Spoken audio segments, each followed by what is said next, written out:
দখল করে যদি কেউ মনে করে যে আমি কি রেজিগনেশন দিতে হবে, নো। বাংলায় পরিবর্তন হয়ে গেছে। বাংলায় স্তিমিত হলো মমতা ব্যানার্জির প্রতাপ। এদিকে ভারতের নির্বাচনে মমতা ব্যানার্জি পরাজিত হওয়াতে নরেন্দ্র মোদীর বিরুদ্ধে যুদ্ধের ঘোষণা দিয়েছে। সম্পূর্ণ ভারতে তুলপাড় পরিস্থিতি করে অসংখ্য নেতা গ্রেপ্তার হয়, নরেন্দ্র মোদীর উপর আন্তর্জাতিক চাপ এসেছে। ক্ষমতা ধরে রাখার মরিয়া চেষ্টায় থাকা মমতা বন্দ্যোপাধ্যায়কে সরাসরি বরখাস্তের দাবি তুলে বিতর্ক উস্কিয়ে দিয়েছেন আসামের মুখ্যমন্ত্রী হিমন্ত বিশ্ব শর্মা। পশ্চিমবঙ্গে এক নজিরবিহীন সাংবিধানিক সংকট। পরাজয় মেনে নিতে নারাজ মুখ্যমন্ত্রী মমতা বন্দ্যোপাধ্যায় রাজভবনে গিয়ে তিনি ইস্তফা দেবেন না বলে সাফ প্রেম, কিন্তু জনমত বলছে অন্য কথা। ভারতের রাষ্ট্রবাদী মুসলমানদের সঙ্গে বিজেপির কোনো বিরোধ নেই, কিন্তু বিজেপি বাংলাদেশের অবৈধ অনুপ্রবেশকারী মুসলমান এবং রোহিঙ্গাদের বিরুদ্ধে বলে প্রায়শই বলতে শোনা যায় পদ্ম শিবিরের নেতা মন্ত্রীদের। 15 বছরের একচ্ছত্র আধিপত্যের পতন পশ্চিমবঙ্গের রাজনীতিতে যেন এক রাতের মধ্যে ঘটে গেল শতাব্দীর সবচেয়ে বড় রাজনৈতিক ভূমিকম্প। যে ভবানীপুরকে বলা হতো মমতা বন্দ্যোপাধ্যায়ের অভেদ্য দুর্গ, সেখানেই তিনি মুখ থুবড়ে পড়লেন। তো চলুন জেনে নেই কেন আজ বাংলার মানুষ মমতা ব্যানার্জির দিক থেকে মুখ সরিয়ে নিয়েছেন। কিন্তু এই ভোটের সংখ্যাটা কিন্তু কোনো সাধারণ ব্যাপার নয়। মাত্র 5 বছরের মধ্যে বিজেপি তাদের প্রায় শূন্য ভোট থেকে এই 38% পৌঁছে গিয়েছিল। উত্তর থেকে দক্ষিণ তৃণমূল কংগ্রেসের সাজানো বাগান তছনছ হয়ে গেছে। যে নবান্নকে মমতা নিজের দুর্গ বানিয়েছিলেন, সেখানে এখন পরিবর্তনের সুর। ভারতের নির্বাচনে পরাজিত হয়ে মমতা ব্যানার্জি ভয়াবহ রূপ নেয়, সরাসরি নরেন্দ্র মোদীর বিরুদ্ধে যুদ্ধের ঘোষণা দেয় এবং ভারতের মধ্যে তুলপাড় পরিস্থিতি করে। দর্শক শ্রোতা, আপনারা জানেন নির্বাচনে পরাজিত হওয়ার পর মমতা ব্যানার্জি পদত্যাগ করছিলেন না। এখনো কিন্তু তিনি অনেক অ্যাকশনমূলক বক্তব্য দিচ্ছেন এবং তার যারা কর্মীরা রয়েছে সেই কর্মীরা রাজপথে নতুন পরিস্থিতি করে, এমনকি শুভেন্দুরও খারাপ অবস্থা করে। আপনারা এই সম্পূর্ণ ভিডিও দেখবেন মমতার অ্যাকশনে কি কি হচ্ছে এই মুহূর্তে ভারতে, এবং এই নিয়ে আরো যে অনেক তথ্য আসে আমাদের কাছে, সবকিছুই দেখতে পারবেন এই একটি ভিডিওর মাধ্যমে। কেন, কিসের জন্য? আমরা তো হারিয়ে নিয়ে যাবো। জোর করে দখল করে যদি কেউ মনে করে যে আমি কি রেজিগনেশন দিতে হবে, নো। পশ্চিমবঙ্গে এক নজিরবিহীন সাংবিধানিক সংকট। পরাজয় মেনে নিতে নারাজ মুখ্যমন্ত্রী মমতা বন্দ্যোপাধ্যায় রাজভবনে গিয়ে তিনি ইস্তফা দেবেন না বলে সাফ প্রেম, কিন্তু জনমত বলছে অন্য কথা। তবে কি এবার রাষ্ট্রপতি শাসনের দিকে এগোচ্ছে পশ্চিমবঙ্গ? টানা 3 মেয়াদে ক্ষমতায় থাকার পর এবারের বিধানসভা নির্বাচনে বিজেপির কাছে পরাজিত হয়েছে তৃণমূল কংগ্রেস। প্রথা অনুযায়ী পরাজয়ের পর মুখ্যমন্ত্রীর ইস্তফা দেওয়ার কথা থাকলেও সাংবাদিক সম্মেলনে বিস্ফোরক মমতা। তিনি স্পষ্ট জানিয়ে দিয়েছেন, আমি হারিনি, তাই ইস্তফা দেওয়ার প্রশ্নই ওঠে না। তার এই অনড় অবস্থানে রাজ্য রাজনীতিতে এক চরম অস্থিরতা তৈরি হয়েছে। নিজের কেন্দ্র ভবানীপুরে হারের পর মমতা অভিযোগ করেছেন যে অন্তত 100টি আসনে জালিয়াতি করা হয়েছে। তার কথায় এটা নির্বাচন নয়, এটা ছিল লুট, লুট আর লুট। তিনি দাবি করেছেন নির্বাচন কমিশন এবং কেন্দ্রীয় সরকার যোগ সাজস করে বাংলার মানুষের রায়কে চুরি করেছে। তার নিশানায় সরাসরি নির্বাচন কমিশন। মমতা বন্দ্যোপাধ্যায়ের অভিযোগের তীর শুধু বিজেপির দিকেই নয়, বরং নির্বাচন কমিশনের দিকেও। তিনি সাফ জানিয়েছেন, তৃণমূলের আসল লড়াই বিজেপির বিরুদ্ধে ছিল না, ছিল পক্ষপাতদুষ্ট কমিশনের বিরুদ্ধে। তার দাবি, কমিশনের সাহায্য নিয়েই মহারাষ্ট্র, হরিয়ানা এবং বিহারের মতো বাংলাকেও দখল করেছে বিজেপি। সাংবাদিক বৈঠকে আরও এক চাঞ্চল্যকর তথ্য পেশ করেছেন বিদায়ী মুখ্যমন্ত্রী। তিনি দাবি করেছেন, গণনা কেন্দ্রে তাকে শারীরিক হেনস্থা করা হয়েছে, তার পেটে ও পিঠে লাথি মারা হয়েছে এবং সিসিটিভি ক্যামেরা বন্ধ করে তাকে ধাক্কা দিয়ে বের করে দেওয়া হয়েছে। 7 বছরের এক নেত্রীর ওপর এমন আচরণ ভারতের গণতান্ত্রিক ইতিহাসে নজিরবিহীন বলে তিনি দাবি করেন। আগামী 7ই মে বর্তমান বিধানসভার মেয়াদ শেষ হচ্ছে। অন্যদিকে মুখ্যমন্ত্রী ইস্তফা না দিলে রাজ্যপাল সিভি আনন্দ বোস কি ভূমিকা নেবেন তা নিয়ে জল্পনা তুঙ্গে। বিজেপি ইতোমধ্যেই সংখ্যাগরিষ্ঠতা নিয়ে সরকার গড়ার দাবি জানাচ্ছে। এই অবস্থায় রাজভবন থেকে যদি কড়া কোনো পদক্ষেপ নেওয়া হয়, তবে পশ্চিমবঙ্গ রাষ্ট্রপতি শাসনের দিকে ঝুঁকতে পারে। রাজ্যের রাজনীতিতে কংগ্রেস ও তৃণমূল একে অপরের প্রবল বিরোধী হলেও এই সংকটের মুহূর্তে মমতা বন্দ্যোপাধ্যায়ের পাশে দাঁড়িয়েছেন রাহুল গান্ধী। তিনি এক্স হ্যান্ডেলে লিখেছেন, পশ্চিমবঙ্গ এবং আসামে জনমত চুরি করা হয়েছে। রাহুল গান্ধীর এই অকুণ্ঠ সমর্থন জাতীয় রাজনীতিতে নতুন সমীকরণের ইঙ্গিত দিচ্ছে। পরাজয় সত্ত্বেও দমে যেতে রাজি নন মমতা। তিনি ঘোষণা করেছেন যে তৃণমূল কংগ্রেস একটি ফ্যাক্ট ফাইন্ডিং কমিটি গঠন করবে।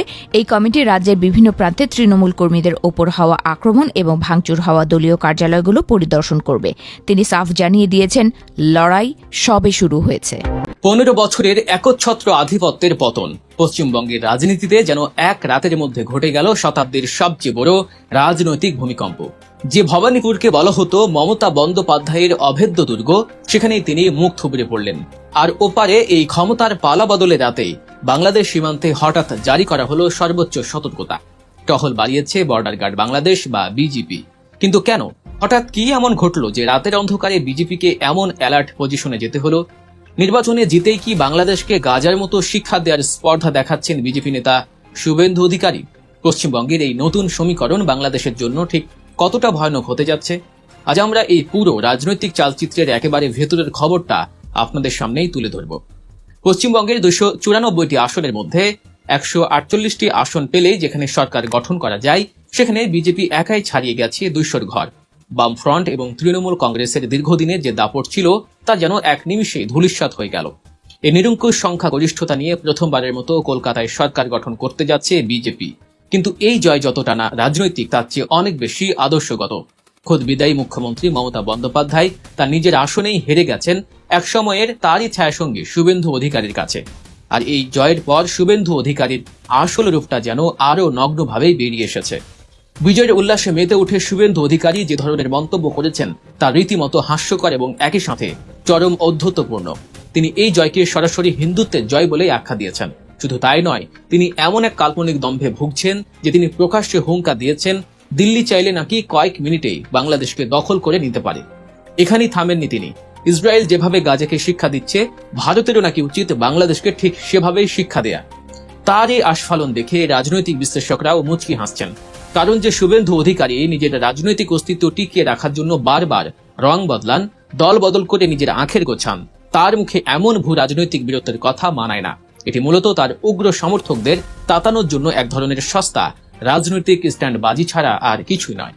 নিজের ভেতরে কোনো গভীর রাজনৈতিক দর্শন না থাকলে নেতারা যেমন সস্তা হাততালির জন্য আবল তাবল বকেন, শুভেন্দুর এই মন্তব্যগুলো ঠিক সেই গোত্রীয়। পশ্চিমবঙ্গের বিধানসভা নির্বাচনে বিজেপির কাছে ভরাডুবি হয়েছে তৃণমূল কংগ্রেসের। এমনকি নিজ আসনেও শুভেন্দু অধিকারীর কাছে হেরেছেন তৃণমূলের সভাপতি দিদি খ্যাত মমতা বন্দ্যোপাধ্যায়। তবুও হার মানতে নারাজ তিনি। উল্টো নির্বাচনে অনিয়মের অভিযোগ এনে পদত্যাগ না করারও ঘোষণা দিয়েছেন এই তৃণমূল নেত্রী। তাই প্রশ্ন উঠেছে, ইস্তফা না দিয়ে তিনি কি সত্যি মুখ্যমন্ত্রীর পদে থাকতে পারবেন? কি আছে সংবিধানে, জানাচ্ছেন SI রাজ। সদ্য সমাপ্ত ভারতের পশ্চিমবঙ্গ বিধানসভা নির্বাচনে বিজেপির কাছে পরাজয়ের পরও নির্বাচনে কারচুপির অভিযোগ তুলে পদত্যাগ করবেন না বলে সাফ জানিয়ে দিয়েছেন তৃণমূল কংগ্রেসের সভাপতি মমতা বন্দ্যোপাধ্যায়। আমরা তো হারিয়ে যে যাব, হারলে আমি যদি শপথ নিতে যেতাম তাহলে আমি রেজিগনেশনটা করতাম। এখন তো কোয়েশ্চেন ডাজন্ট অ্যারাইজ। জোর করে দখল করে যদি কেউ মনে করে যে আমি কি রেজিগনেশন দিতে হবে, no, not that. Now also I want to say that we didn't lose the election. It is their forceful attempt to defeat us. Officially they may, through election commission, can defeat us. But morally I am telling you that we won the election. উন্নত মানের কাঁচামাল, RIL angle and channel. এখন কাঠের দিন শেষ, RIL এর বাংলাদেশ। তার এই ঘোষণার পর রাজ্যটির রাজনীতিতে নতুন উত্তেজনার জন্ম দিয়েছে। নির্বাচনে ভারতীয় জনতা পার্টি 207টি আসনে জয়লাভ করে নিরঙ্কুশ সংখ্যাগরিষ্ঠতা অর্জন করেছে, যেখানে তৃণমূল কংগ্রেস মাত্র 80টি আসন পেয়ে অনেক ব্যবধানে দ্বিতীয় স্থানে নেমে এসেছে। এমন পরিস্থিতিতে নির্বাচনী ফলাফল ছাপিয়ে এখন আলোচনার কেন্দ্রবিন্দুতে নতুন সরকার গঠন প্রক্রিয়া। মমতার ইস্তফা না করার ইস্যুতে প্রশ্ন উঠেছে, জনমত হারানোর পরও কি একজন মুখ্যমন্ত্রী তার পদে বহাল থাকতে পারবেন? সরি টু সে, দিল্লি থেকে কায়দা করে প্রেসকে ফার্স্ট রাউন্ড কাউন্টিং হওয়ার সাথে সাথে রটিয়ে দিয়েছে। ভারতীয় সংবাদ মাধ্যম NDTVর এক প্রতিবেদনে জানানো হয়েছে, কলকাতায় গিয়ে আনুষ্ঠানিক গ্যাজেট বিজ্ঞপ্তি রাজ্যের মুখ্য নির্বাচকের কাছে হস্তান্তর করেছেন নির্বাচন কমিশনের জ্যেষ্ঠ কর্মকর্তারা। 6 মে রাজ্যপালকে আনুষ্ঠানিকভাবে ফলাফল সম্পর্কে অবহিত করা হবে। সংবিধান অনুযায়ী এরপর রাজ্যপাল বর্তমান মুখ্যমন্ত্রী মমতা বন্দ্যোপাধ্যায়কে পদত্যাগের আহ্বান জানাবেন। পাশাপাশি নতুন সরকার শপথ নেওয়া পর্যন্ত তাকে অন্তর্বর্তীকালীন মুখ্যমন্ত্রী হিসেবে দায়িত্ব পালনের অনুরোধ জানানো যেতে পারে, যাতে প্রশাসনিক ধারাবাহিকতা বজায় থাকে। এদিকে জানা গেছে আগামী 9 মে বিশ্বকবি রবীন্দ্রনাথ ঠাকুরের জন্মদিনেই শপথ নিতে যাচ্ছে পশ্চিমবঙ্গে নবনির্বাচিত বিজেপি সরকার। এই দিনটিকে রাজ্যে একটি নতুন সূচনা হিসেবে চিহ্নিত করার পরিকল্পনা নেওয়া হচ্ছে। ফলে নির্বাচনে হারলেও মমতা বন্দ্যোপাধ্যায় চাইলে 9 মে পর্যন্ত অন্তর্বর্তীকালীন মুখ্যমন্ত্রী হিসেবে দায়িত্ব পালন করতে পারবেন। এরপর নতুন মুখ্যমন্ত্রী শপথ নেওয়ার পর 15 দিন থেকে 1 মাসের মধ্যে সরকারি বাসভবন খালি করে দিতে হবে তাকে। অন্যদিকে মমতা বন্দ্যোপাধ্যায়ের পদত্যাগ না করার সিদ্ধান্ত নিয়ে এবার মুখ খুলেছেন বিজেপি নেতা শুভেন্দু অধিকারী। মঙ্গলবার সাংবাদিকদের প্রশ্নের উত্তরে তিনি সরাসরি কোনো বিতর্কে না জড়িয়েই সংবিধানের দিকে আঙুল দেখিয়েছেন।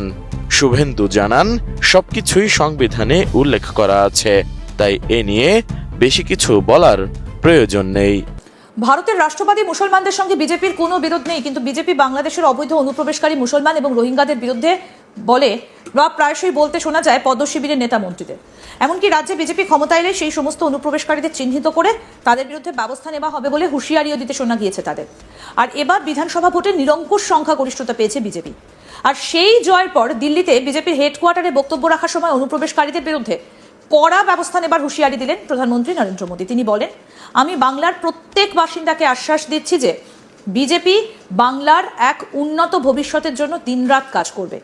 নারীরা নিরাপদ পরিবেশ পাবে, যুবকেরা কর্মসংস্থান পাবে। প্রথম মন্ত্রিসভাতেই আয়ুষ্মান ভারত প্রকল্পের সূচনা করা হবে এবং অনুপ্রবেশকারীদের বিরুদ্ধে কঠোরতম ব্যবস্থা নেওয়া হবে। তিনি আরও বলেন, এই মহান বিজয়ের দ্বারপ্রান্তে দাঁড়িয়ে আমরা গুরুদেব রবীন্দ্রনাথকেও স্মরণ করি। 25শে বৈশাখ, 9ই মে দিনটা আর দূরে নয়, আমাদের সংকল্প হওয়া উচিত তার স্বপ্নের মতো। এমন এক স্থান যেখানে মন থাকবে ভয়মুক্ত, মাথা উঁচু থাকবে, আর বিজেপি বাংলায় এমনই এক ভয়মুক্ত পরিবেশ তৈরি করবে। এটাই মোদির গ্যারেন্টি। কি বলেছেন নরেন্দ্র মোদী, শুনবো। साथियों, आज से बंगाल के भविष्य की एक ऐसी यात्रा शुरू हो रही है जहां विकास, अटूट विश्वास और नई उम्मीदें कदम से कदम मिलाकर चलेगी। मैं आज हर बंगालवासी को भरोसा देता हूं। মাথায় টুপি, মুখে কৃতজ্ঞতার হাসি আর চোখে এক নতুন ইতিহাস গড়ার স্বপ্ন। রূপালী পর্দার হিরো থেকে বাস্তব জীবনের কিং মেকার, এভাবেই কি তামিলনাড়ুর মসনদ দখল করতে যাচ্ছেন থালাপাতি বিজয়? সমস্ত প্রথা আর রীতিনীতি ভেঙে ঠিক এভাবেই মুসলিম সম্প্রদায়ের প্রতি নিজের গভীর কৃতজ্ঞতা প্রকাশ করেছেন এই মেগাস্টার। বলা হচ্ছে বিজয়ের এই গগনচুম্বী সাফল্যের পেছনে সবচেয়ে বড় ট্রাম্প কার্ড হিসেবে কাজ করেছে তামিলনাড়ুর মুসলিম ভোট ব্যাংক। আর তাই তো বিজয়ের ঠিক পরদিনই টুপি মাথায় দিয়ে এক নতুন রাজনৈতিক সমীকরণের ইঙ্গিত দিলেন তিনি। কিন্তু দর্শক, একটু দাঁড়ান, সিনেমার ক্লাইম্যাক্স তো কেবল শুরু। মুখ্যমন্ত্রী চেয়ারে বসতে হলে থালাপাতি বিজয়কে এখনও পার হতে হবে এক ভয়ঙ্কর রাজনৈতিক গোলকধাঁধা।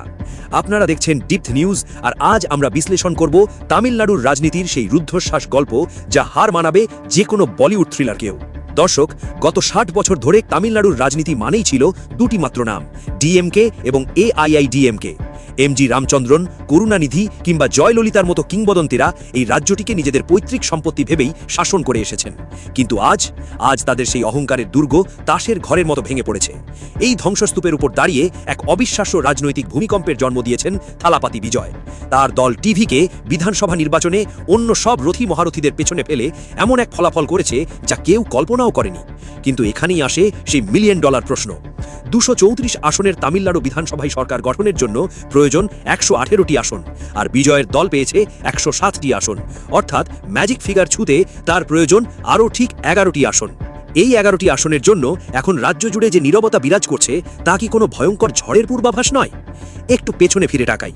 ঠিক 1991 সালে বাংলাদেশের নির্বাচনে কি হয়েছিল মনে আছে? বিএনপি ভোটে অনেকগুলো আসন পেলেও মাত্র 11টি আসনের অভাবে সরকার গঠন করতে পারছিল না। ঠিক সেই চরম মুহূর্তে তাদের পাশে দাঁড়ায় বাংলাদেশ জামায়াতে ইসলামী। আপনারা তো দেখলেন এখানে কি কথা হচ্ছে, অনেকে কিন্তু অনেক কথা বলতেছে, অনেকে আলোচনা করতেছে, অনেকে সমালোচনা করতেছে দেশের বিভিন্ন অবস্থা এবং পরিস্থিতি নিয়ে। বিশেষ করে এখানে দেখতে পাচ্ছি দেশের রাজনীতির প্রেক্ষাপট নিয়ে কথা হয়, আরও অনেক বিষয় নিয়ে কথা হয়। গাইজ, এই বিষয়গুলো দেখে এবং দেশের রাজনীতির প্রেক্ষাপটগুলো নিয়ে আপনার মন্তব্য কি? আপনার গুরুত্বপূর্ণ মন্তব্যটা অবশ্যই আপনারা আমাদের কমেন্ট বক্সে লিখে যাবেন। সর্বশেষ আপনাদের কাছে আমাদের একটা রিকোয়েস্ট থাকবে, আপনারা আমাদের চ্যানেলে এবং ভারতের নির্বাচন নিয়ে আপনার মন্তব্য কি অবশ্যই আপনারা আমাদের কমেন্ট বক্সে লিখে যাবেন। সর্বশেষ আপনাদের কাছে আমাদের একটা রিকোয়েস্ট থাকবে, আপনারা আমাদের চ্যানেলে নতুন দর্শক হয়ে থাকলে চ্যানেলটি সাবস্ক্রাইব করবেন এবং পাশে থাকা বেল বাটন টিপে দেবেন যাতে করে নেক্সট ভিডিওটা সবার আগে আপনাদের কাছে পৌঁছে যায়। ধন্যবাদ।